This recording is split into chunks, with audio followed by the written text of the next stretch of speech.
Shalom bien-aimés, shalom frères et sœurs. Que la paix, la grâce et la communion du Saint-Esprit soient votre partage. Seigneur notre Père, Dieu Tout-Puissant, nous te rendons des actions de grâce. Nous te bénissons pour ton amour, ta bonté et ta fidélité. Merci Seigneur pour tout ce que tu fais. Merci pour ce moment de rencontre, de communion fraternelle. Que ton nom soit glorifié. Au nom de Jésus. Amen. Le grand jour se lever, Dieu nous a visités. Voici le temps nouveau, chantons gloire à l'agneau. Nous recevons des Christ, c'est qui l'avait promis, le sang d'esprit là. Oh, le Saint-Esprit est là. Le Saint-Esprit est là. La mort a disparu. Oh, Dieu donne le salut. Alléluia. Et sur le monde entier. Oh, le grand jour s'est levé. Le Saint-Esprit est là. L'obscurité s'enfuit, la lumière a jailli, chasse de guerre trouble, toute crédulité, car Christ, le roi de rois, repent l'esprit des foi. Le Saint-Esprit est là. Alléluia. Le Saint-Esprit est là. Oh, le Saint-Esprit est là. Et là, la mort a disparu. Oh Dieu, donne le salut. Alléluia. Et sur le monde entier. Oh, le grand jour s'est levé. Le Saint-Esprit est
Christ tout accompli. Il a donné l'esprit. Voyeux, tremble l'enfer, car dans tout l'univers, le Saint-Esprit est là. Encore une fois, que toutes les terres, que tous les rachetés chantent la liberté. Christ a tout accompli. Il a donné l'esprit. Voyez trembler l'enfer, le diable tremble. car dans tout l'univers, le Saint-Esprit est là. Le Saint-Esprit est là. Le Saint-Esprit est là. La mort a disparu. Dieu donne un plein salut. Alléluia. Et si le monde entier, le grand jour s'est levé, Le Saint-Esprit est là.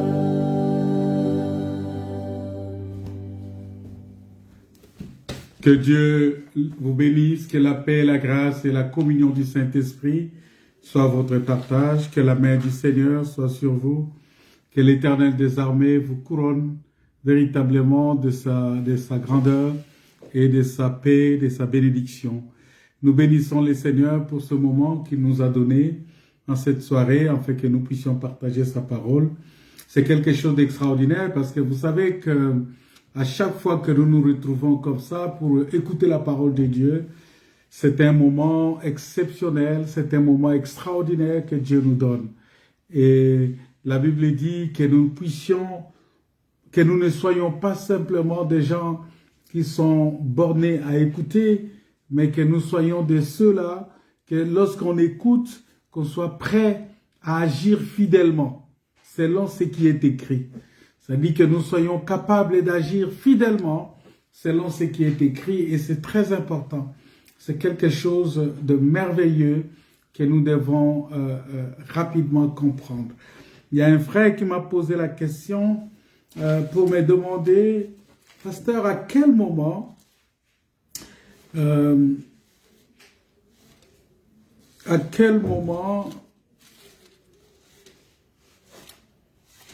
le diable a été précipité? À quel moment le diable a été précipité? Et bon, moi je lui ai dit, écoutez, si nous lisons la Bible nous donne des informations sur le moment auquel le diable a été précipité. Est-ce qu'il a été précipité avant la création? Il a été précipité à quel moment? La Bible dit qu'il faut aller voir à quel moment le diable a péché. La Bible dit que le diable a péché dès le commencement. Or, la Bible dit qu'au commencement, Dieu créa les cieux et la terre. Vous voyez? Elle dit qu'il a péché dès le commencement. C'est-à-dire que c'est quand il a péché qu'il a été précipité. Or, au commencement, Dieu a créé les cieux et la terre. Et nous confirmons ici que quand les cieux et la terre sont créés, en ce moment-là, le diable a été précipité. Parce que dans sa précipitation, la Bible dit que sa queue a entraîné un tiers des étoiles. Vous voyez? Ça, c'est ce que la Bible nous décrit dans Apocalypse chapitre 12. Que sa queue a entraîné un tiers des étoiles. Mais lui-même, le diable, la Bible dit qu'il a péché dès le commencement. C'est-à-dire que quand il a vu le commencement, quand Dieu a commencé la création, il a commencé son œuvre, il a fixé le temps. En ce moment-là, les diables, ils voulaient maintenant, en ce moment-là, recevoir les hommages et l'adoration lui aussi. Et Dieu a dit non, non, non, non. Le commencement, ce que j'ai commencé là, c'est, moi je ne donne ma gloire à personne. Toute la gloire doit me revenir. C'est en ce moment-là que Dieu l'a précipité. C'est pourquoi, quand vous lisez la Bible, on dit au commencement, Dieu créa les cieux et la terre. Mais après, on dit la terre était informe et vide. Ça dit qu'à ce moment-là, la Bible dit, il y avait un chaos. Si vous lisez dans d'autres versions, on dit, il y avait du chaos. Il y avait le chaos partout. C'est-à-dire, le chaos là est dû par le fait que, quand vous lisez l'Apocalypse, on dit que, voilà, le diable est précipité, il descend avec toute sa colère vers les habitants de la terre. On dit malheur aux habitants de la terre, car le diable descend avec toute la colère. C'est-à-dire, en ce moment-là, sa queue entraîne un tiers des étoiles et il descend. Il descend de manière aussi organisée avec les principautés, les dominations, les autorités. Il installe en même temps son gouvernement. Parce que quand il est descendu, il savait que Dieu est en train d'installer le gouvernement terrestre par la création d'Adam. Alors lui aussi, il descend avec toute sa force pour installer son gouvernement. Alors il vient maintenant avec ses prophètes, parce que la Bible dit la queue. La queue, sont les prophètes, ce sont les faux prophètes. Donc il vient maintenant avec ses faux prophètes, c'est-à-dire le serpent est l'image des faux prophètes, le serpent. Écoutez bien, le serpent est l'image des faux prophètes. Parce que les faux prophètes, ils prophétisent avec la puissance de Satan. Satan, c'est un esprit qui vient prendre un corps serpent, qui veut dire le faux prophète, qui va maintenant donner un faux enseignement. Vous voyez? Qui va donner un faux enseignement à la femme, afin de détourner la femme de la gloire de Dieu. Et vous allez voir que quand la femme et l'homme, quand Adam a écouté la voix de Satan, Adam a été détourné de la gloire de Dieu. La Bible dit qu'il a perdu la gloire de Dieu. C'est ce que Romains dit. Tous sont péchés et sont privés de la gloire de Dieu. Parce que c'est la gloire de Dieu qui était le vêtement d'Adam. Alors, quand il a perdu cette gloire-là, il s'est vu nu parce qu'il a perdu le vêtement. Le vêtement, c'était la gloire. Donc, Dieu l'a enveloppé de sa gloire qui était le vêtement d'Adam. Alors, quand Adam a péché, la Bible dit tous ont péché et sont privés de la gloire de Dieu. C'est-à-dire qu'il a été privé de ces vêtements-là de gloire. Et du coup, il fallait maintenant qu'il puisse se fabriquer lui-même sa tenue.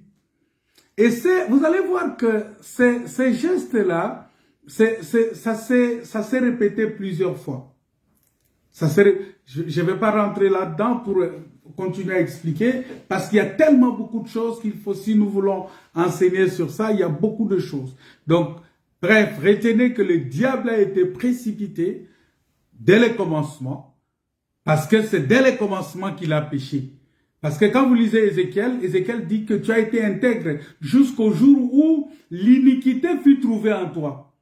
Et l'iniquité fut trouvée en lui dès le commencement. Parce que dans l'éternité, il n'y a pas d'iniquité. C'est lorsqu'il y a eu le commencement que lui, l'iniquité est entrée en lui en voyant l'œuvre de la création. L'iniquité est rentrée en lui et Dieu l'a précipité. Voilà, donc c'est la réponse que je peux donner aux frères c'est la sœur qui m'a posé cette question-là, au bien-aimé qui m'a posé cette question-là, concernant à quel moment le diable a été précipité. Donc, tout ce que je vous ai dit là, je vous ai répété seulement les Écritures qui parlent de ça.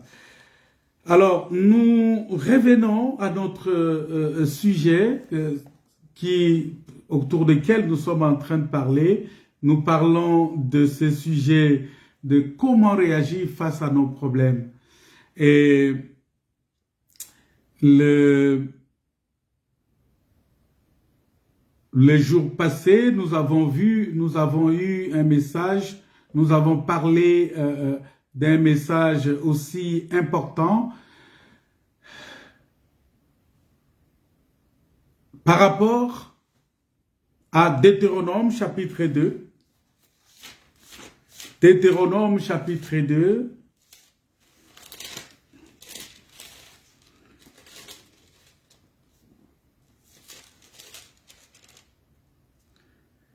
Deutéronome chapitre 2, verset 24. La Bible dit, « Levez-vous, partez, et passez le torrent de l'Arnon. Voici, je livre. » Il dit, « Voici, je livre. » Il livre quoi? Il dit que « Je livre entre tes mains Sion. » Sion ici, ce n'est pas Sion de la montagne de Sion, non. Sion, c'est Siron. Donc voilà. Roi de Hesbon, l'Amoréen et son pays. Commence la conquête et fait-lui la guerre. Vous voyez, ici, le Seigneur est en train de donner des précisions concernant les étapes que l'homme doit franchir pour aboutir à la victoire. Et comment il va faire pour réagir face à ces problèmes, face à ces difficultés. C'est une situation qui est assez complexe parce que le Seigneur a donné des instructions fermes. Et j'avais expliqué ces jours-là que si Dieu a dit à Moïse les villes qui devraient attaquer et les villes qui ne devraient pas attaquer. C'est-à-dire que s'il s'était hasardé à aller attaquer les villes que Dieu l'a interdit d'attaquer, il n'allait pas connaître la victoire. C'est pour dire tout simplement que tout ce que nous faisons, si nous ne restons pas dans la volonté de Dieu, Dieu ne donnera pas de la provision pour que nous puissions gagner la bataille. Il ne donnera pas la provision. Voilà pourquoi, puisqu'il veut nous donner, il nous donne, parce que quand Dieu nous engage dans quelque chose, lui-même aussi, il donne des provisions. Il nous donne qu'est-ce que nous devons faire pour justement vivre cette grâce, vivre cette grandeur-là. Et donc, le deuxième point que nous avons vu, c'était il faut entamer le voyage.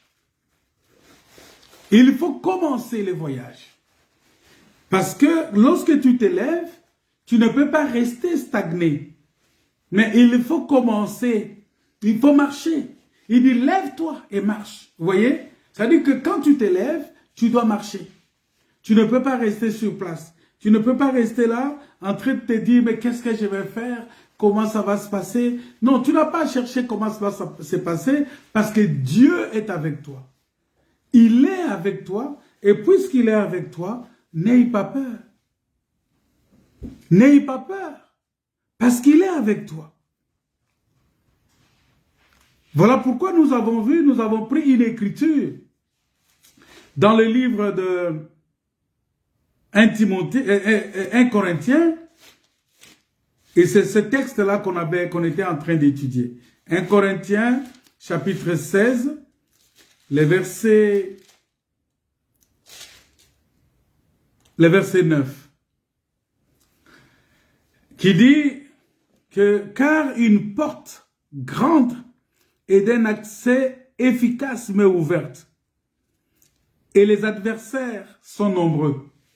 C'est-à-dire que lorsque la porte s'ouvre devant toi, lorsque Dieu met la porte devant toi, sache qu'il y a des adversaires. Les adversaires sont très nombreux.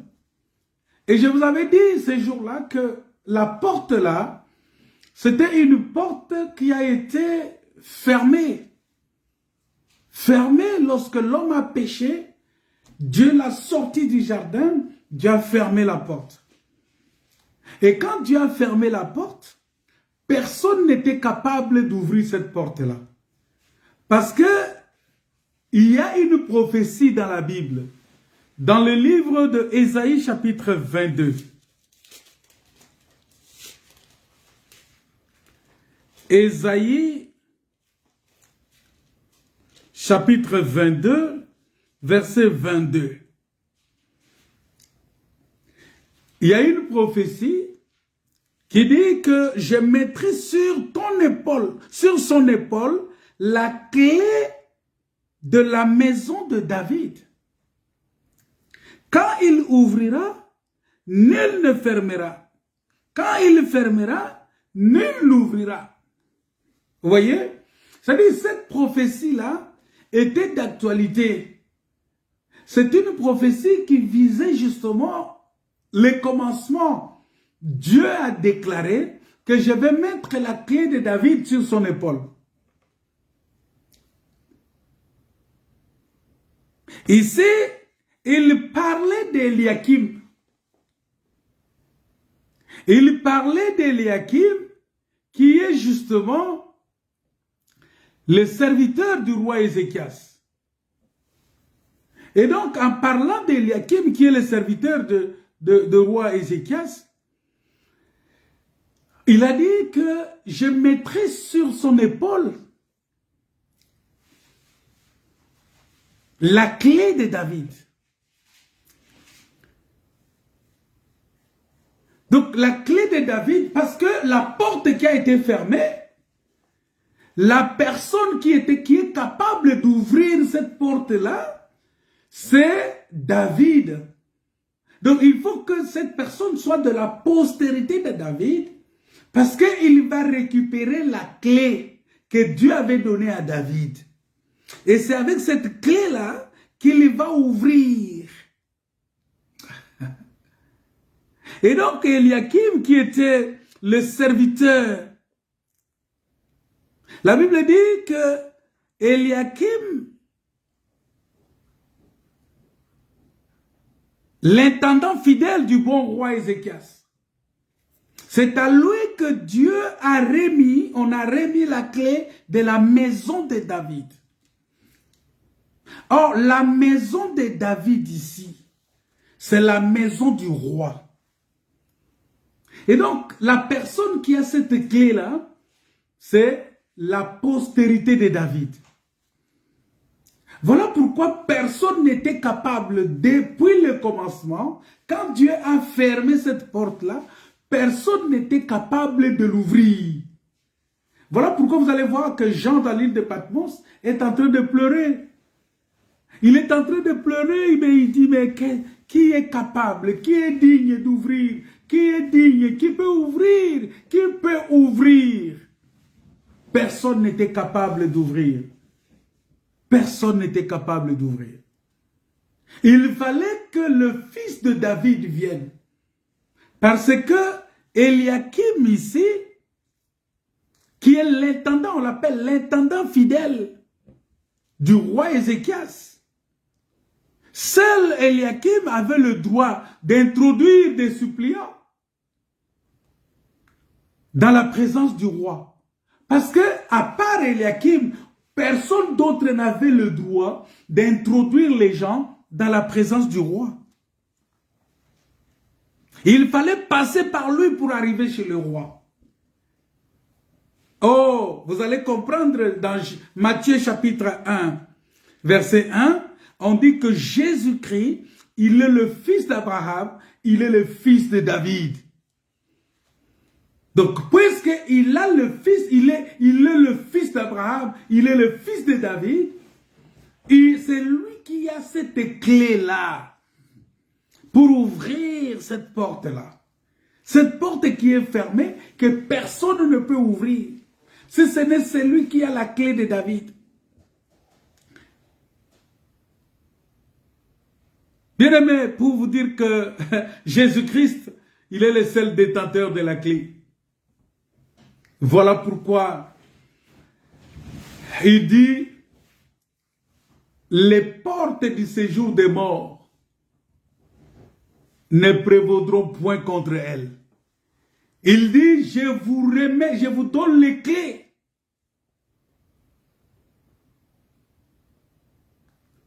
Il dit, je vous donne les clés.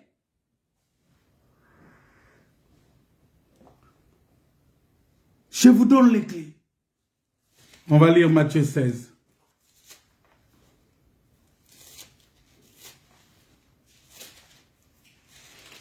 Matthieu 16.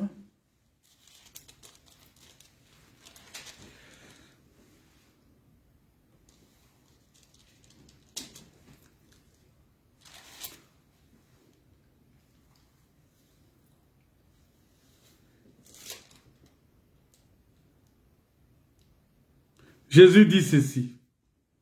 Matthieu 16, verset 15. Et vous, leur dit-il, qui dites-vous que je suis? Simon-Pierre répondit, tu es le Christ, le Fils de Dieu vivant. Jésus, reprenant la parole, lui dit, tu es heureux, Simon, fils de Jonas, car ce ne sont pas la chair et le sang qui t'ont révélé ces choses,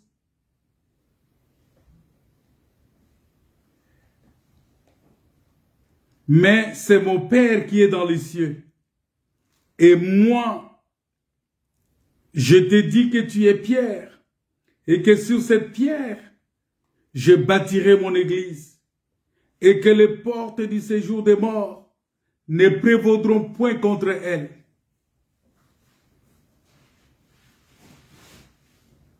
Je te donnerai les clés du royaume des cieux.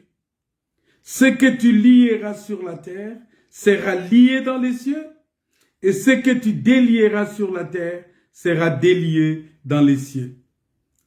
Alors il recommanda aux disciples de ne dire à personne qu'il était le Christ. Il dit, les portes du séjour des morts ne prévaudront. Voilà pourquoi la Bible dit, quand Paul dit que la porte est ouverte devant moi, et cette porte-là qui est ouverte, malgré que la porte est ouverte, il y a beaucoup d'adversaires. Il y a beaucoup d'adversaires.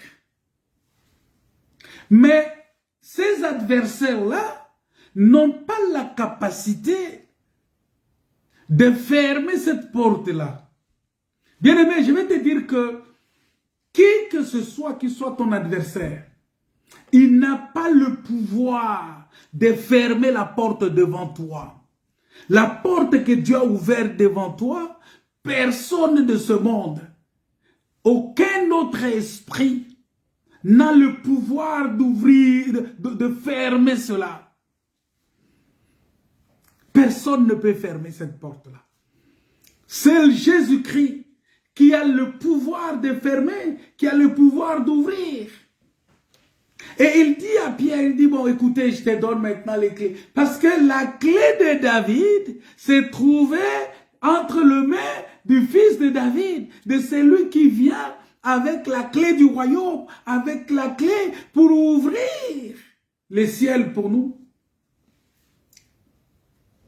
Et voilà pourquoi dans le livre d'Apocalypse, chapitre 3, verset 8, il dit ceci. Il dit, Apocalypse 3, verset 8, il dit, écrit à l'ange de l'église de Philadelphie, voici ce que dit les saints, les véritables, c'est lui qui a la clé de David, c'est lui qui ouvre et personne ne fermera, c'est lui qui ferme et personne n'ouvrira. Donc c'est lui qui a la clé de David, le véritable Eliakim, dont on parle dans Ésaïe, chapitre 22, le véritable Eliakim là-bas, qui ouvre et qui fait entrer des gens dans la présence du roi, c'est Jésus-Christ. Voilà, c'est ce qui est dit. C'est le Christ, c'est lui, Jésus. C'est lui. C'est lui qui a cette force-là d'ouvrir et personne ne peut fermer.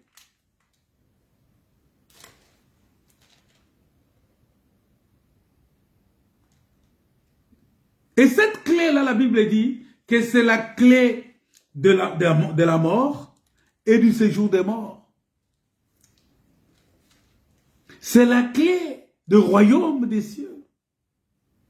C'est la clé de la porte éternelle. Voilà pourquoi il crie dans Psaume 24, il dit, porte éternelle, élevez vos linteaux, parce que le roi de gloire, c'est lui qui détient la clé, il est à la porte, il veut faire son entrée. Élevez vos linteaux, parce qu'il a déjà ouvert la porte. Alors élevez vos linteaux, ne résistez plus, parce que personne ne peut résister lorsque lui ouvre. Quand il l'ouvre, il l'ouvre. Bien-aimé dans le Seigneur, si Dieu a ouvert devant toi une porte, personne ne peut fermer. Voilà pourquoi ne t'inquiète pas. Quand quelque chose ne marche pas dans ta vie, ne cours pas vite pour commencer par accuser les hommes. Oh non, c'est ma tante. Oh non, c'est mon oncle. Oh non, c'est mon cousin. Non, il faut regarder Dieu. Si ça ferme, c'est que c'est Dieu. Si ça s'ouvre, c'est que c'est Dieu. Parce que quand il ferme, personne ne peut ouvrir. Quand il ouvre, personne ne peut fermer. Quand il ferme, personne ne peut ouvrir. Quand il ouvre, personne ne peut fermer. Et pour moi, j'ai cette conviction-là, que cette porte qui est ouverte devant nous, malgré qu'il y a beaucoup d'adversaires, malgré qu'on est environné des adversaires par-ci, par-là, mais cette porte-là va rester grandement ouverte. Une grande porte, une porte grande, et d'un accès efficace nous est ouverte. Mais les adversaires sont nombreux. Voilà pourquoi vous allez voir que cette même porte-là ouverte, à Corinthe, pendant le voyage de Paul, le Seigneur a dit d'abord en vision. Il a dit en vision pendant la nuit à Paul. On va lire ça dans Acte 18. Vous allez écouter ce que Dieu a dit à Paul. Et cela est applicable à nous aujourd'hui. Acte 18, versets 9 à 11. Qu'est-ce qu'il dit? Il dit, le Seigneur dit à Paul, en vision pendant la nuit, ne crains point, mais parle, ne te tais point, car je suis avec toi. Vous voyez? C'est-à-dire que quand Dieu ouvre la porte devant toi, sache que ce Dieu-là est avec toi. Ici, c'est lorsque Paul s'est retrouvé à Corinthe, il a rencontré Aquilas et Priscille. Il a fait 1 an et demi à Corinthe pour prêcher la parole de Dieu. Et la porte était ouverte, mais il avait des adversaires. Parce que même à Corinthe, il y avait des adversaires. Mais puisqu'il y avait des adversaires, Dieu lui dit, ne crains pas ces adversaires-là. Voilà pourquoi il dit au verset 9, il dit, le Seigneur dit à Paul en vision pendant la nuit. Il dit, ne crains pas, ne crains point, mais parle. Ne te tais pas, ne te tais point, il ne faut pas te taire. Bien-aimé, il faut annoncer la parole, il faut prier. Il faut manifester l'amour. Ne crains pas. N'aie pas la peur. Je n'ai plus peur. Oh Seigneur. Tu dois être rassuré que Dieu, il dit, je suis avec toi. Car je suis avec toi. Et personne ne mettra la main sur toi. Vous voyez? Malgré qu'il y a les adversaires, il dit, personne ne mettra la main sur toi pour te faire du mal. Personne. Pourquoi? Parce que Dieu est avec toi. Bien-aimé, si Dieu est avec toi, personne ne mettra la main sur toi pour te faire du mal. Ils peuvent comploter. Ils peuvent faire leurs plans. Ils peuvent tout faire. Ils peuvent raconter tout ce qu'ils veulent. Mais puisque Dieu est avec toi, il marche avec toi, c'est lui qui a ouvert cette porte devant toi. N'aie pas peur, ne crains point, parce que personne, il dit personne ne mettra la main sur toi pour te faire du mal. Parle, parle, car j'ai un peuple nombreux dans cette ville. Voyez, il dit qu'il a un peuple nombreux dans cette ville-là. Donc le Seigneur a une foule, a une multitude dans cette ville. C'est-à-dire que tel que je suis là, je suis entouré par une multitude. Je suis entouré par une foule de gens qui assurent ma sécurité que peut-être mes yeux ne voient pas. Mais il y a aussi des gens que le Seigneur veut que je puisse faire entrer dans sa présence, dans la présence du roi. Vous comprendrez cela parce qu'on va lire une écriture tout à l'heure, que vous allez comprendre que lorsqu'on aime, lorsqu'on prêche, lorsqu'on prie le Seigneur, on ouvre aussi la porte de la foi aux autres. On ouvre la porte de la vie éternelle aux autres. C'est très important. Et ce sont des choses que nous devons faire. Bien-aimé, quand la porte est ouverte devant toi, ne la ferme pas. Il faut l'ouvrir aussi pour les autres. Mais comment tu dois faire pour ouvrir? Il faut que tu prêches la parole. Il faut que tu pries. Il faut que tu manifestes l'amour en manifestant ces choses-là. La Bible dit que personne dans cette ville-là, personne ici à Rouen, personne ici en France, personne ici dans ce monde, personne ici au Togo, personne ici en Belgique, personne ici aux États-Unis, personne ici à Singapour, personne ici en Asie, aux Amériques, personne ici en Afrique, personne ne mettra la main sur toi. Il dit personne. Il dit personne ne mettra la main sur toi pour te faire du mal. Pourquoi ne pas glorifier le Seigneur? Pourquoi ne pas louer le Seigneur? Parce que personne ne mettra la main sur toi. Quelle assurance! Quelle assurance d'avoir un Dieu qui te rassure. Il te dit que personne ne mettra la main sur toi. Parce qu'il est avec toi. Il te garde, il te protège, il te soutient. Il a un peuple nombreux qui t'entoure. C'est ce que le prophète avait vu, le fils de prophète, le serviteur, le prophète Élisée avait vu. Et il a ouvert les yeux de son serviteur pour voir l'armée céleste qui les entourait. Il a dit, n'ayez pas peur. Celui qui est avec moi est plus grand que celui qui est dans le monde. L'armée qui est avec nous est plus puissante que l'armée qui est dans le monde.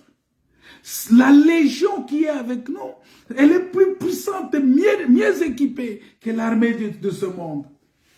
Quelle que soit la colère du diable, quelle que soit la fureur du diable, quel que soit ce qu'il peut planifier pour vouloir nous faire du mal, pour vouloir te faire du mal, la Bible dit, personne ne mettra la main sur toi pour te faire du mal. Quelle victoire! Parce que cette victoire-là, nous l'avons en Jésus-Christ. Et Dieu a dit que personne ne mettra la main sur toi pour te faire du mal. Tu ne peux pas lui faire confiance? Je voudrais vraiment que tu fasses confiance au Seigneur ce soir. Qu'il est avec toi et qu'il a ouvert une porte devant toi. Et cette porte-là, personne ne peut fermer. Et puisque personne ne peut fermer cette porte-là, qu'il a ouvert devant toi. Regardez. À Éphèse, Paul a dû reconnaître que ses adversaires étaient nombreux. Malgré la grande porte ouverte. Mais il fallait tenir le front et mener les combats. Il lui fallait tenir le front et mener les combats. Parce que la porte ouverte par Dieu, lui-même, n'exclut pas l'opposition et l'adversité. Non, ça n'exclut pas. Ça n'exclut pas. Ça n'exclut pas. Mais toutefois, vous allez remarquer que dans les cas des Corinthiens, le Seigneur avait dit à Paul de parler sans s'inquiéter. Parce que personne ne mettrait la main sur lui. C'est le même cas pour toi aujourd'hui. Il y a beaucoup d'opposition. Il y a beaucoup de situations aussi difficiles. Il y a beaucoup de montagnes qui se dressent devant toi. Il y a beaucoup d'obstacles qui se dressent devant toi. Il y a des gens qui complotent contre toi, qui ne veulent pas de ta réussite, qui ne veulent pas que tu aies du succès, qui ne veulent pas que tu avances, qui sont là en train de vouloir te décourager, qui sont là en train de vouloir toujours t'assujettir aux difficultés, aux problèmes. Tu es là, ils veulent te maintenir toujours dans la souffrance. Ils ne veulent pas te voir heureux. Il y a des gens comme ça. Ils vont créer toujours des problèmes. Ils vont te créer toutes sortes de problèmes parce qu'ils ne veulent pas te voir heureux. Ils ne veulent pas te voir sourire. Mais sache que Dieu ne permettra pas qu'ils mettent la main sur toi pour te faire du mal. Et bien c'est ce qu'il a dit à Job, notre Seigneur. Il a dit, écoutez, je t'autorise d'aller, de faire tout ce que tu peux faire, mais ne touche pas. Ne le touche pas.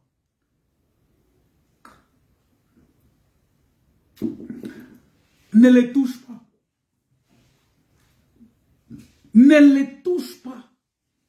Donc le Seigneur ne permettra pas que tu sois touché. Parce que la porte qu'il a ouverte devant toi, personne ne peut fermer. Personne. Il n'y a personne qui peut fermer cette porte-là. Il n'y a personne.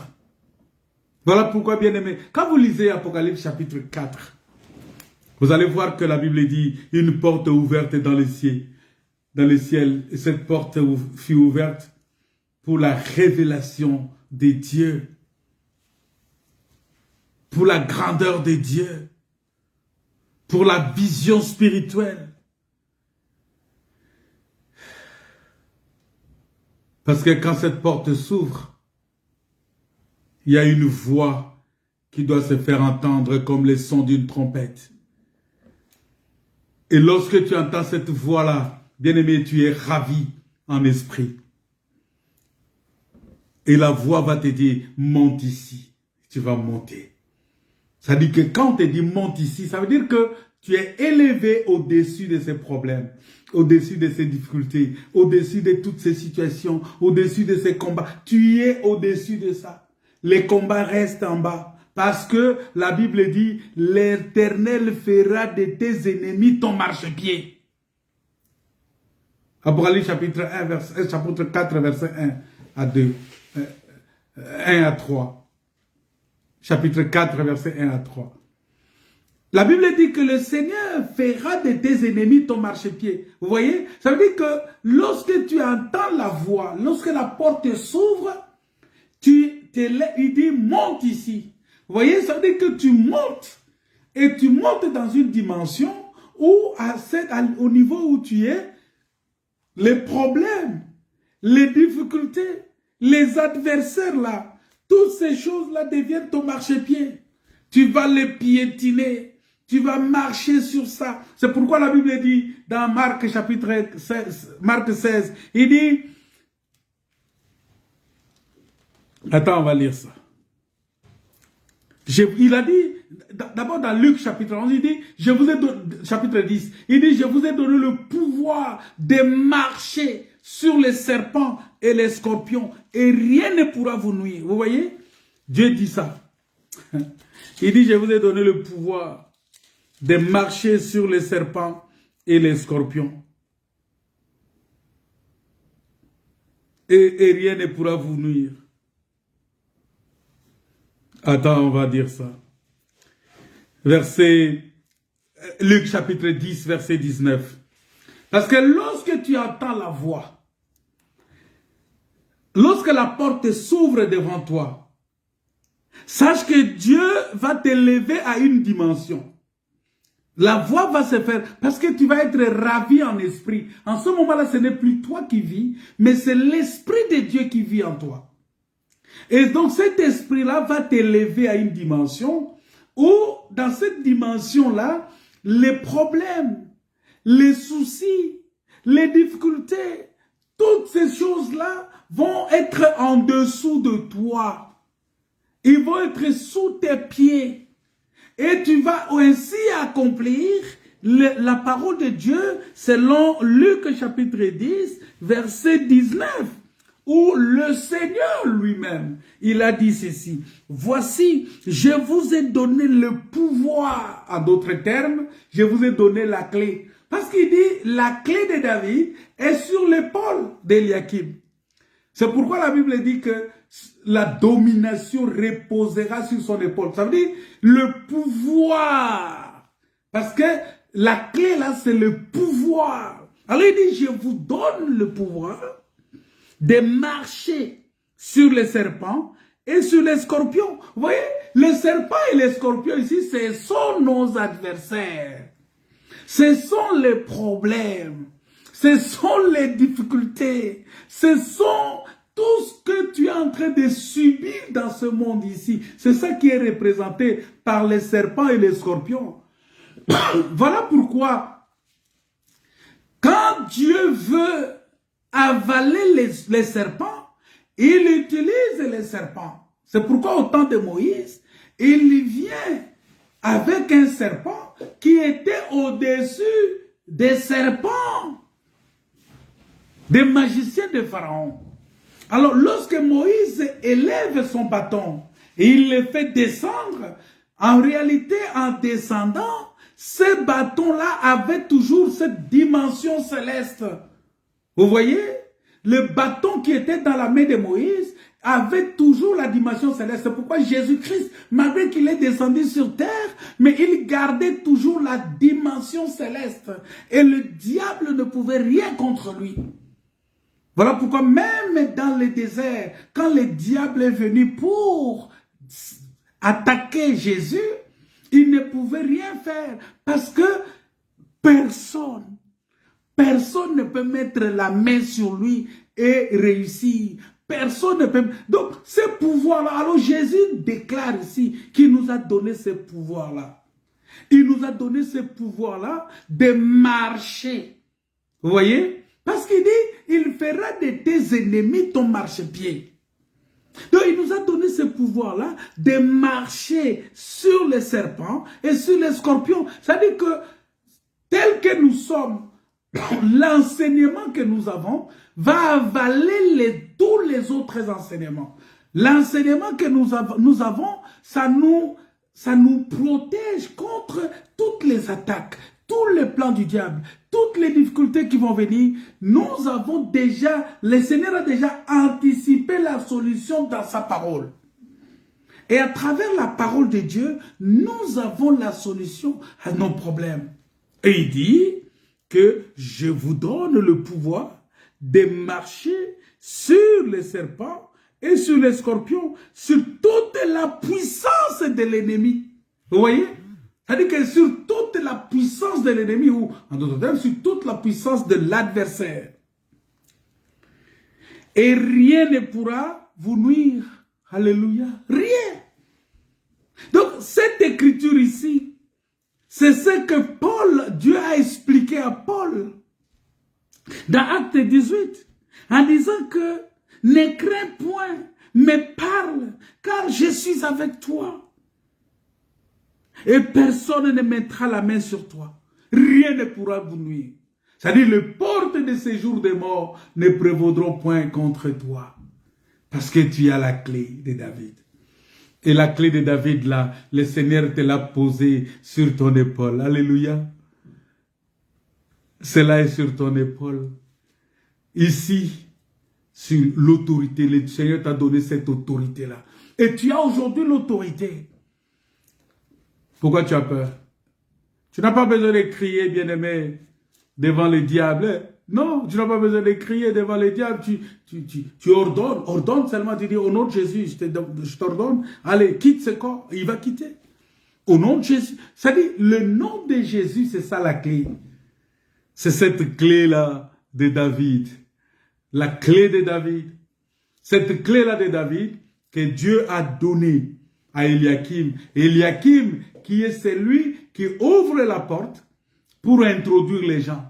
Or, c'est lui qui nous a ouvert la porte. Parce qu'il dit, personne n'est monté au ciel si ce n'est celui qui est descendu. Donc, c'est celui qui est descendu, la Bible dit, dans Éphésiens chapitre 4, que étant monté en haut, il a amené des captifs. Vous voyez? C'est lui qui nous a pris maintenant pour nous introduire dans la présence du Seigneur.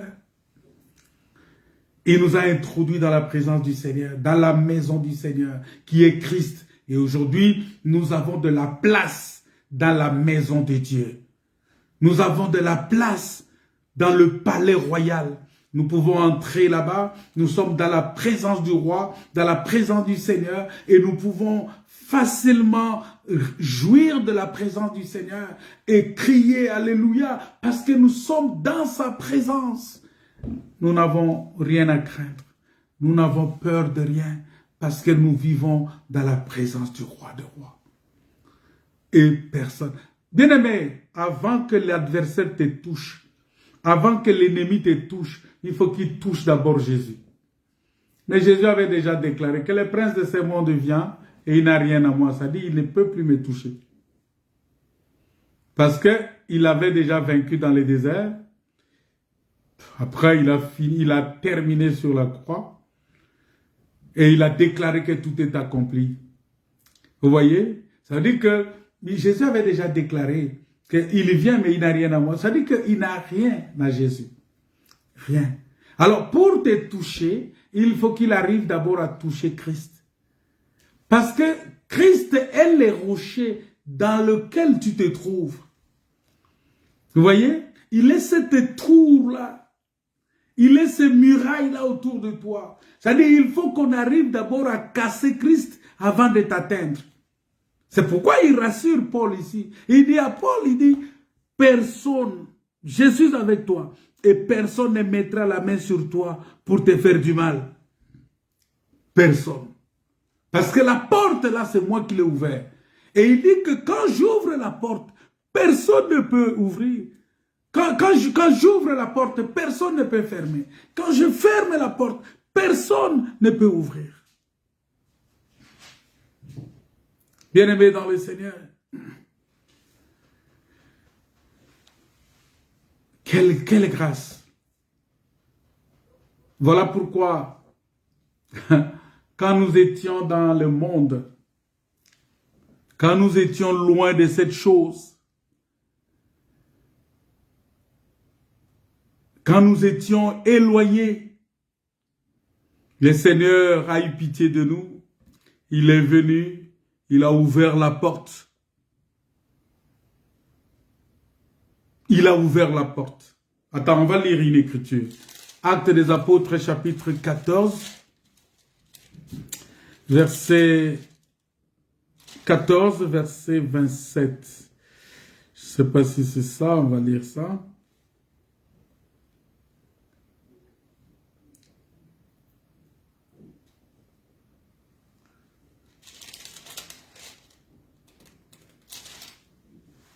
Et 14, verset 27. Voilà. Il dit, après leur arrivée, ils convoquèrent l'église et ils racontèrent tout ce que Dieu avait fait avec eux et comment il avait ouvert aux nations la porte de la foi. Et ils demeurèrent assez longtemps avec les disciples. Vous voyez? Parce qu'il fallait à un certain moment ouvrir la porte de la foi aux nations, aux gentils, qui sont au-delà du fleuve. Il fallait que la porte soit ouverte aux nations. Il fallait que la porte soit ouverte, la porte de la foi soit ouverte à nous. Mais nous étions dans les choses de ce monde, dans les coutumes, dans les traditions.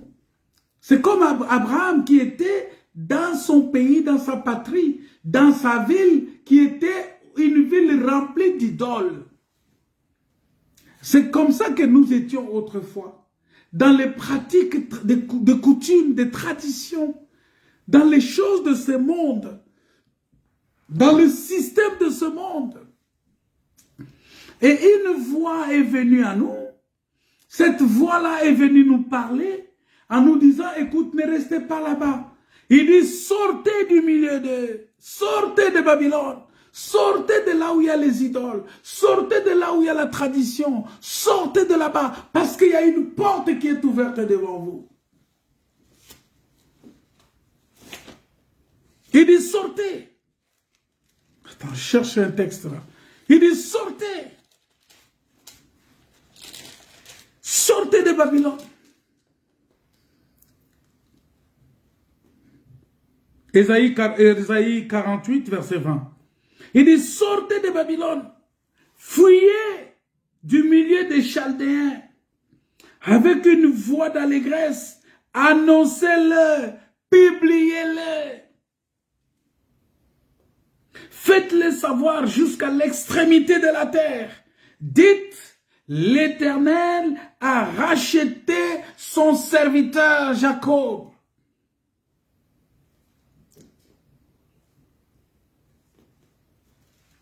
Et ils n'auront pas soif dans le désert, où il les conduira. Parce que le problème dans la marche, lorsque nous traversons, lorsque nous entamons le voyage, le premier problème que Israël a rencontré dans le désert, c'était la soif. C'était le manque d'eau. C'était le manque d'eau.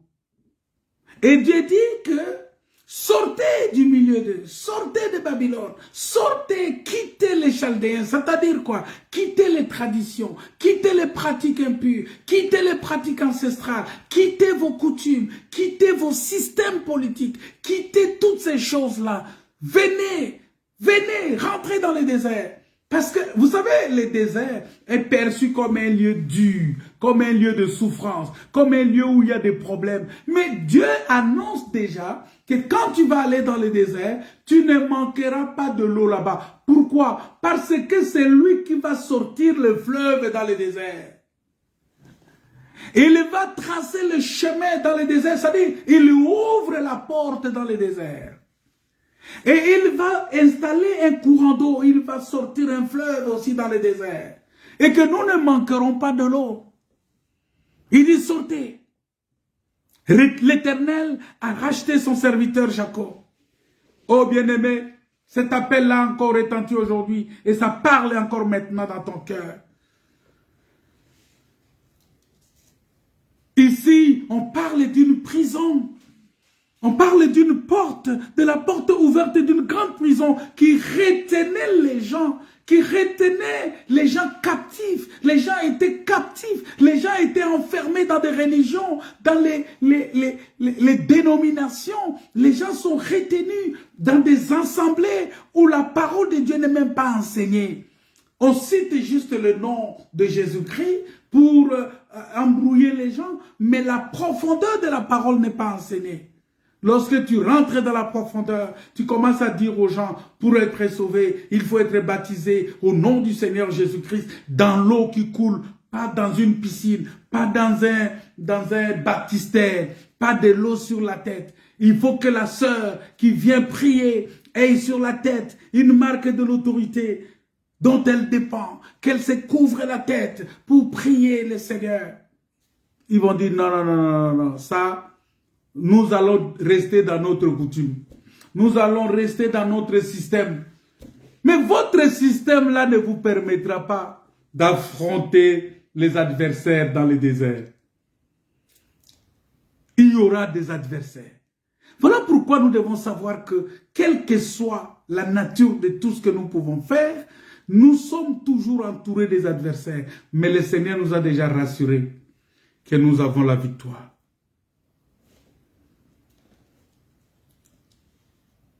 Bien-aimés, il est important pour nous. Parce qu'il dit qu'ils n'auront pas faim là-bas. Ils ne manqueront pas de l'eau. Ils n'auront pas soif dans les déserts où il les conduira. Il fera jaillir pour eux l'eau du rocher. Il fendra le rocher et l'eau coulera. Il n'y aura point de paix pour les méchants. C'est-à-dire que nos adversaires n'auront pas la paix. Dit l'Éternel. Nos adversaires n'auront pas la paix. Parce que le Seigneur qui nous donne la victoire, le Seigneur qui nous garde, le Seigneur qui nous protège, il nous protège. Et ces adversaires-là, bien-aimés, n'auront pas la paix. Tous ceux qui complotent contre toi, tous ceux qui te dérangent, tous ceux qui veulent ta chute, tous ceux qui veulent ta mort, tous ceux qui veulent ta disparition, tous ceux qui veulent que tu puisses échouer, ton échec, ils veulent que ton mariage échoue, ils veulent que tes affaires échouent, ils veulent que tes prières ne soient pas exaucées. Tous ceux qui complotent contre toi, la Bible dit, il n'y aura pas de paix pour eux. Parce que ce sont des méchants. Ce sont des méchants. Le Seigneur va fendre le rocher. Il va briser les rochers. Et notre rocher, la Bible dit, c'est le rocher qui marchait avec Israël, c'était le Christ. Notre rocher a été fendu déjà sur la croix. Il a été brisé sur la croix et l'eau a coulé. Cette eau qui a coulé, c'est le Saint-Esprit. Et aujourd'hui, nous avons le Saint-Esprit. Et la Bible dit que le Saint-Esprit que nous avons aujourd'hui, ce Saint-Esprit-là est venu, nous a été donné pour que Christ soit formé à nous. Le Christ est brisé sur la croix, reconstruit dans notre cœur. Vous voyez ça? Quelle grâce! Quelle bénédiction, quel salut, quelle délivrance. Voilà pourquoi la Bible dit que nous devons avoir la soif, bien-aimée, d'écouter la parole de Dieu.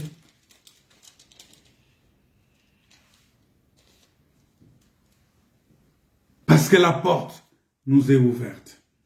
Malgré qu'il y a les adversaires, malgré qu'il y a les ennemis sont là. Mais ils n'ont aucun pouvoir sur nous. Parce que Dieu nous a donné le pouvoir. Il nous a donné la clé de David pour marcher sur eux. Il nous a donné la clé, le pouvoir. Voilà pourquoi il dit, voici les jours viennent, dit le Seigneur l'Éternel, où j'enverrai la famine dans le pays. Non pas la disette du pain et la soif de l'eau, mais la faim et la soif d'entendre les paroles de l'Éternel. Les gens seront errants d'une mer à une autre, du septentrion à l'orient. Vous voyez, les gens vont courir partout. Aujourd'hui, les gens se promènent partout dans les assemblées, dans les rassemblements. Ils quittent ici, ils vont là-bas, ils quittent ici, ils vont là-bas, à la recherche de la parole. Parce que les gens ont faim de la parole. Et c'est pourquoi c'est important. Nous devons avoir faim de la parole. Nous devons avoir faim et soif de quelque chose, de la parole de Dieu. Lorsqu'on désire, ce que ton cœur désire, c'est quoi? C'est la parole. Le Seigneur te donnera ce que ton cœur désire. Et j'aimerais que ton cœur désire la parole de Dieu. Voici des jours viennent, dit le Seigneur.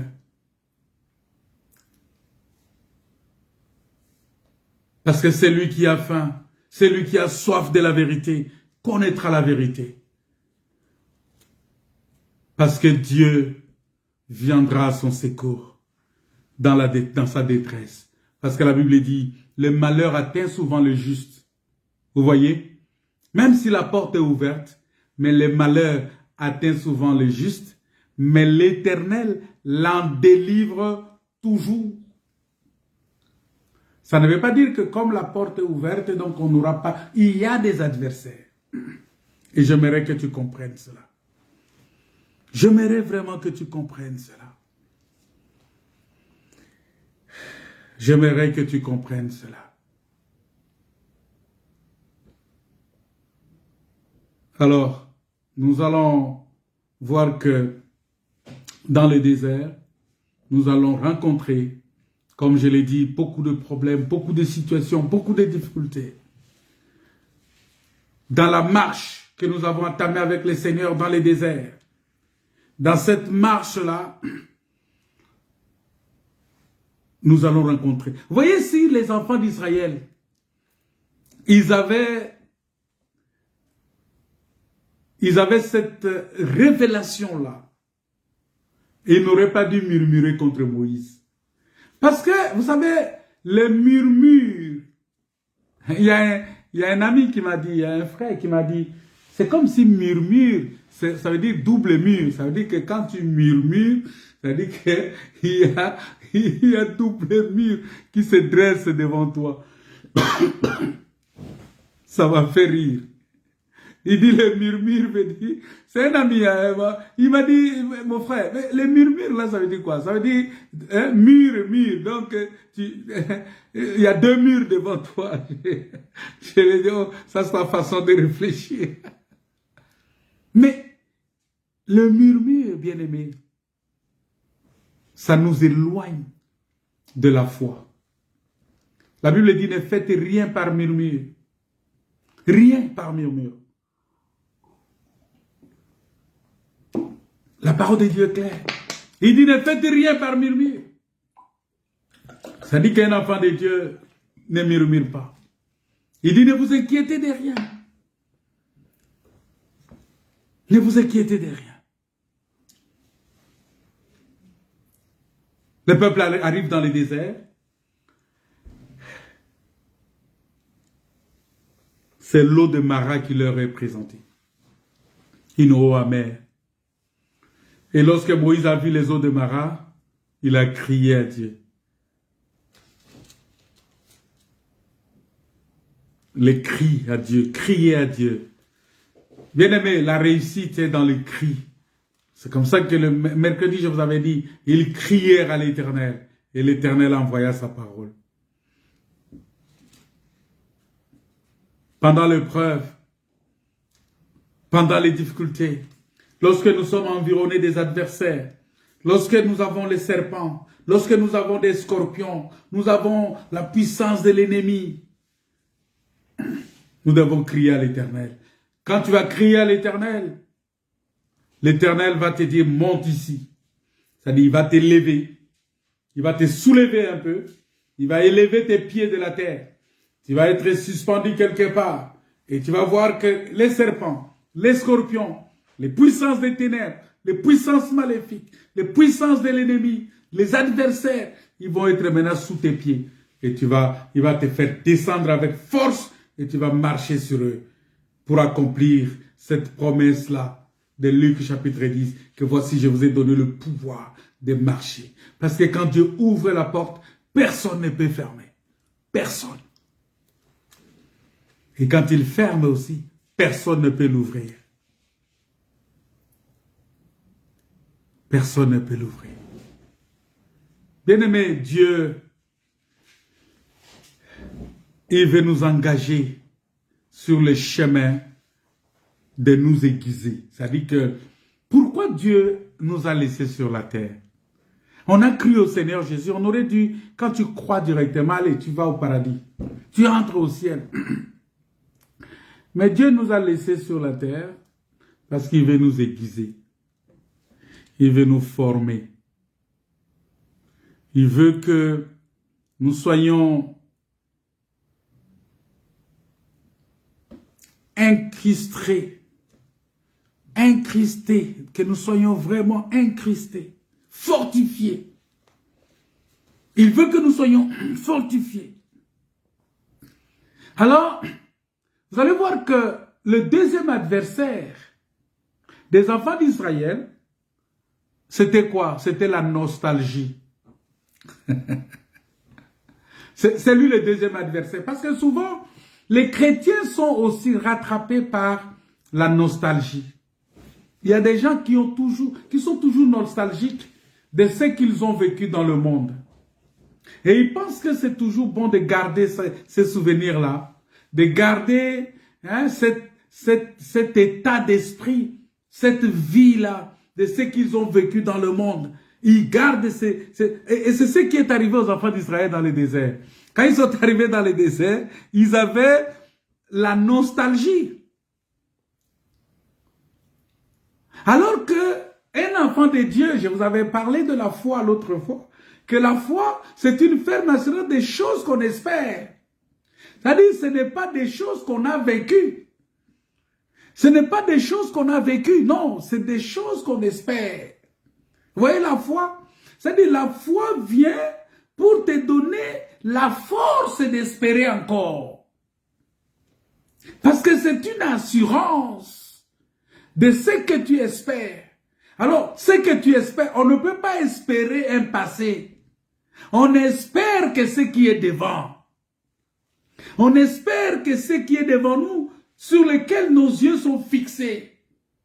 Ah, j'espère. Je ne suis pas encore marié, j'espère le mariage, alors mes yeux sont fixés. Quand je suis marié déjà, je ne peux plus espérer le mariage. Vous voyez? Donc on ne peut pas espérer ce qui est déjà passé.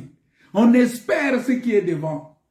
Mais les enfants d'Israël, vous voyez, c'est pourquoi je vais vous dire que les enfants d'Israël, ils n'avaient pas la foi ici, mais ils avaient plutôt la nostalgie.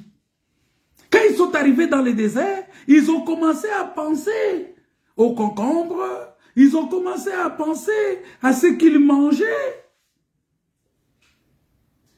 Ils ont commencé à penser à toutes ces choses-là. Ils ont dit à Moïse, mais Moïse, pourquoi tu nous as fait sortir pour nous faire souffrir dans le désert?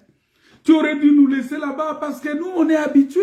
En Égypte, il y a des bonnes choses, on aurait dû rester là-bas. Mais Moïse leur dit, mais écoutez, là où nous allons, c'est un pays où coule le lait et le miel. Mais pourquoi vous voulez toujours penser aux choses passées? Et la Bible dit, ne pensez pas aux choses passées. Ne pensez plus aux événements passés. Un enfant de Dieu doit sortir de la nostalgie, bien-aimé. Il doit sortir de la nostalgie.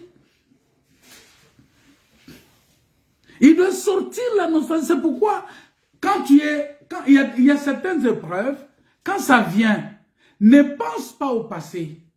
Parce que ces épreuves-là viennent pour renforcer, pour fortifier ta vision. Ça vient pour fortifier, pour éprouver ta vision, ta détermination à rester fidèle à la parole de Dieu, à rester fidèle à Dieu. Il faut quitter la zone de nostalgie. Parce que la zone de nostalgie nous fait manquer la foi. Parce que quand tu as de nostalgie, tu ne peux plus espérer. Tu vas continuer toujours à dire, ah, mais si je savais, ah, il y avait ça, ah, je pouvais faire ça. Non, mais ça, c'est déjà passé. Je pouvais. Non. Il faut regarder devant. Regardez à la croix. Regardez à Jésus-Christ. Ayez les regards fixés sur Jésus. C'est ce que la parole de Dieu. C'est dit, regardez devant vous. Regardez ce qui est devant. Ne regardez plus à ce qui est passé. Parce que, vous savez, cette marche-là, c'est l'image de notre parcours individuel. À un certain moment, il faut savoir se situer. Savoir à quel niveau, quel stade je me situe dans ce processus. Je suis où maintenant? Tu es à quel niveau maintenant?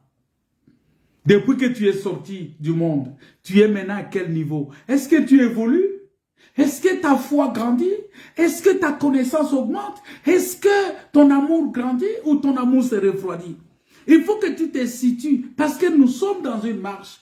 Et nous marchons vers devant. Nous ne marchons pas en reculant, non. Nous marchons vers devant. Nous avons les regards tournés vers devant. Nous avons les regards tournés vers Christ. Nous avons les regards tournés vers la ville, la terre promise, vers la ville que le Seigneur est allé. Là où Jésus a dit, je m'en vais vous préparer une place. Lorsque je vais terminer, je reviendrai vous chercher et je vous amènerai avec moi.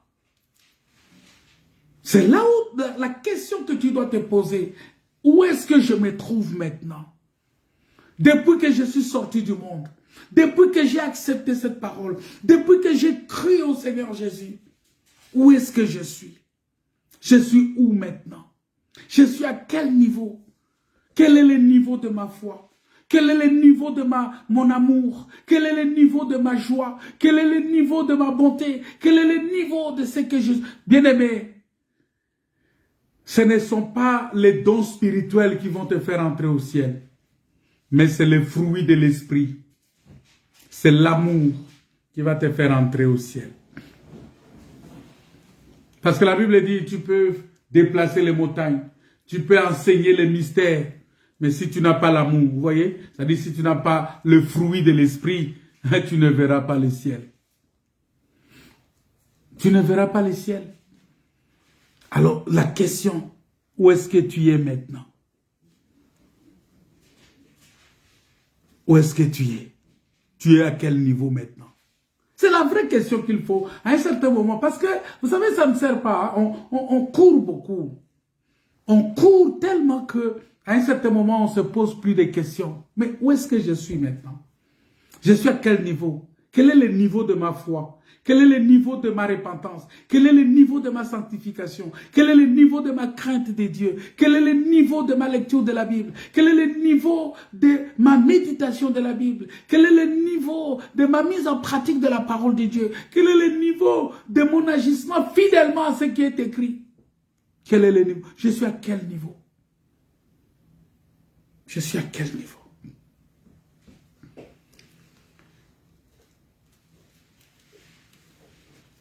Vous savez, c'est comme, vous savez que c'est facile de dire que on connaît le Seigneur, on accepte la parole de Dieu. C'est facile et c'est bien. Accepter la parole, mettre en pratique la parole, c'est deux choses différentes.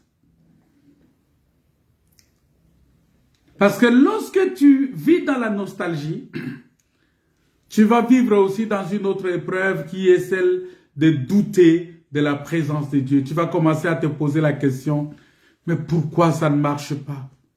Est-ce que vraiment Dieu est avec moi? Est-ce que le Seigneur est là vraiment? Est-ce que le Seigneur est là? Et du coup, ça te plonge. Tu commences à te plaindre. Tu commences à te plaindre de tout. Tu commences à te plaindre de tout. Parce que, bien aimé, lorsque les difficultés arrivent, nous ne devons pas douter de la présence de Dieu. Nous devons savoir, il a dit à Paul, il a dit, ne crains personne. Personne ne pourra mettre la main sur toi pour te faire du mal. Pourquoi? Car je suis avec toi. Mais il a dit dans Matthieu chapitre 28, verset 20, il a dit, voici, je suis avec vous tous les jours jusqu'à la consommation du temps. Je suis avec vous tous les jours. Tous les jours, je suis avec vous. Bien-aimés, nous devons avoir confiance en Dieu qui a ouvert la porte devant nous. Il a ouvert cette porte et personne ne pourra fermer. Cette porte que Dieu a ouverte devant nous, il n'y a que lui qui a ouvert. Il n'y a que lui qui va fermer. Vous savez, quand il a ouvert la mer Rouge, devant les enfants d'Israël, il a ouvert la mer Rouge, les enfants d'Israël ont traversé, c'est lui-même Dieu qui est revenu par derrière pour fermer cette porte-là. Parce que quand il ouvre, personne ne peut fermer. Et quand il ferme, personne ne peut ouvrir. Voilà pourquoi quand il a fermé derrière, Pharaon et son armée sont morts dans la mer. Et les enfants d'Israël ont continué le chemin sur la route royale. C'est pour te dire que tu as aujourd'hui le pouvoir de marcher, de continuer sur la route royale. Nous sommes sur cette route royale-là et nous continuons notre chemin. Le Seigneur nous garde. J'aimerais vraiment que tu reconnaisses cela. Et la parole que tu reçois, il faut que tu ailles aussi ouvrir la porte de la foi aux nations, c'est-à-dire à d'autres. Il faut ouvrir la porte de la foi à d'autres. Il faut ouvrir la porte de la foi à ceux qui t'écoutent. Il faut ouvrir la porte de la foi à ceux qui sont autour de toi. Il faut ouvrir la porte de la foi. Est-ce que tu évangélises? Est-ce que tu parles? Parce que qu'est-ce qui prouve que la porte est ouverte devant toi? Si toi, tu n'arrives pas à ouvrir la porte aussi aux autres. Il y a des gens qui ne regardent qu'à eux-mêmes. Il y a des gens, et ça c'est le manque d'amour. C'est-à-dire qu'ils ne veulent que de son bonheur personnel, mais ils ne regardent pas à ses côtés, ils ne regardent pas à gauche, à droite, pour savoir, mais ceux qui sont à côté de moi, qu'est-ce qu'ils sont devenus? Quelle est leur situation? Comment ils vivent? Comment ça se passe pour eux? Non, ils ne se posent pas la question. Pour lui, le plus important, c'est lui. C'est lui, c'est tout. C'est lui. Non, bien-aimé, ouvrez la porte aussi à d'autres.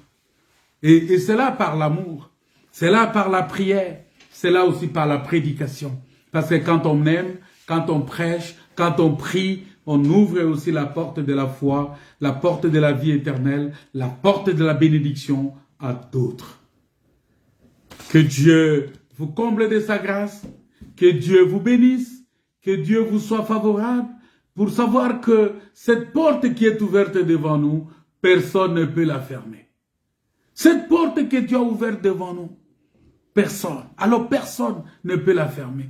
Parce que cette porte-là, c'est Dieu qui l'a ouverte.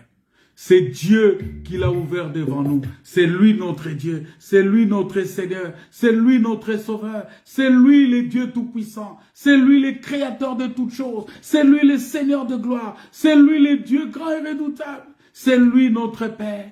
C'est lui le Seigneur Dieu Tout-Puissant. C'est lui qui est le Sauveur. C'est lui qui est notre Sauveur. Voilà pourquoi, bien-aimés, à chaque fois que nous nous retrouvons dans sa maison, à chaque fois que nous nous retrouvons autour de sa parole, nous devons savoir que cette porte-là est ouverte devant nous et personne n'a le droit de fermer. Personne ne va fermer cette porte-là. Personne ne va fermer cette porte qui est ouverte devant nous. Cette porte de gloire. Cette porte de la grandeur de Dieu, cette porte de la bénédiction de Dieu, cette porte que Dieu lui-même a ouverte devant nous. Personne ne peut la fermer.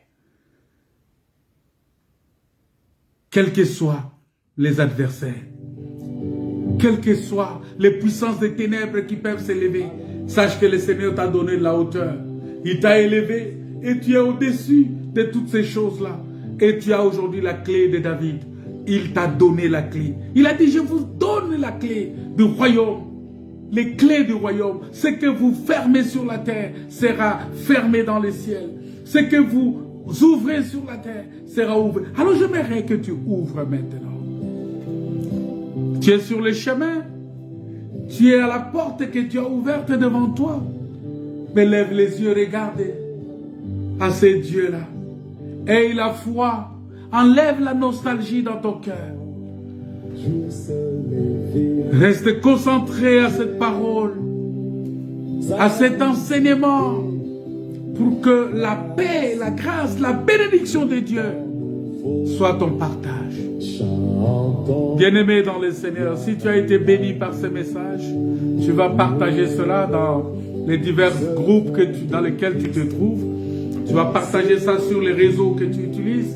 S'il y a des réseaux sociaux que tu utilises, je ne sais pas lesquels, tu vas les partager. Partager à tes amis, partager aux frères, partager aux membres des familles, partager dans vos groupes, même des assemblées dans lesquelles vous êtes. Partagez cela pour que les autres aussi puissent en bénéficier. Mais j'aimerais te dire que la grande question reste, à un certain moment, tu t'arrêtes, tu te poses la question, tu es maintenant à quel niveau? Depuis la marche là, tu es sorti, tu es à quel niveau? Qu'est-ce que tu fais maintenant? Qu'est-ce qui est devant toi? Ne pense plus aux choses passées. Concentre-toi sur le futur. Tu es à quel niveau? Qu'est-ce qui reste devant toi? Quelles sont les choses que tu n'as pas encore accomplies pour le Seigneur? Tu es baptisé, oui. Baptisé du Saint-Esprit, oui. Mais qu'est-ce que tu fais? Quel est ton rôle dans l'église? Dans l'assemblée, qu'est-ce que tu fais? Pour ta vie personnelle, quelle est ta marche avec le Seigneur? Seigneur notre Père, Dieu Tout-Puissant, je te rends des actions de grâce. Je te prie pour tous les frères ici connectés. Seigneur, je sais que la porte est ouverte devant nous, mais il y a beaucoup d'adversaires. Mais nous avons la grâce que tu as vaincu le monde, que tu nous as donné le pouvoir de marcher sur les scorpions et sur la puissance des ténèbres, et rien ne pourra nous nuire. Comme tu l'as dit à Paul, que personne n'a le droit de mettre la main sur toi pour te faire du mal. Nous croyons aussi que rien de ce monde n'a le pouvoir sur nous. Nous avons le pouvoir sur ces choses. Seigneur, que tu sois loué, que tu sois glorifié. Nous proclamons que nous sommes victorieux. Nous proclamons que nous avons vaincu. Nous avons vaincu à cause du sang de l'agneau et à cause de la parole du témoignage. Seigneur, merci pour tout. Merci pour tout, Seigneur. Bénis tout un chacun. Guéris ceux qui ont le cœur brisé.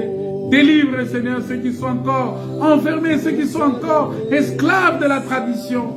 Délivre tout un chacun. Au nom de Jésus. Amen. Nous allons nous retrouver dimanche à 14h30 pour écouter la parole de Dieu. Ça sera rediffusé aussi en ligne sur notre page YouTube et sur la page Facebook. Sur la page YouTube, si vous tapez le rassemblement des saints élus, vous allez voir notre page YouTube, et si vous aimez cette page-là, vous allez voir tous les enseignements sont logés dans cette page-là. Que Dieu vous bénisse, que Dieu vous comble de sa grâce, parce qu'il est notre Dieu, il est merveilleux, il est le Seigneur de gloire, il est le Dieu tout-puissant, il est ce Dieu-là qui t'aime, il est ce Dieu-là qui t'aime, il est ce Dieu-là qui est ton Dieu, il est le Dieu puissant, il est le Dieu vrai. Alléluia. Nous bénissons son nom parce qu'il est merveilleux. Il est merveilleux. Il est merveilleux. Il est le Seigneur de gloire. Que son nom soit glorifié. Au nom de Jésus. Amen.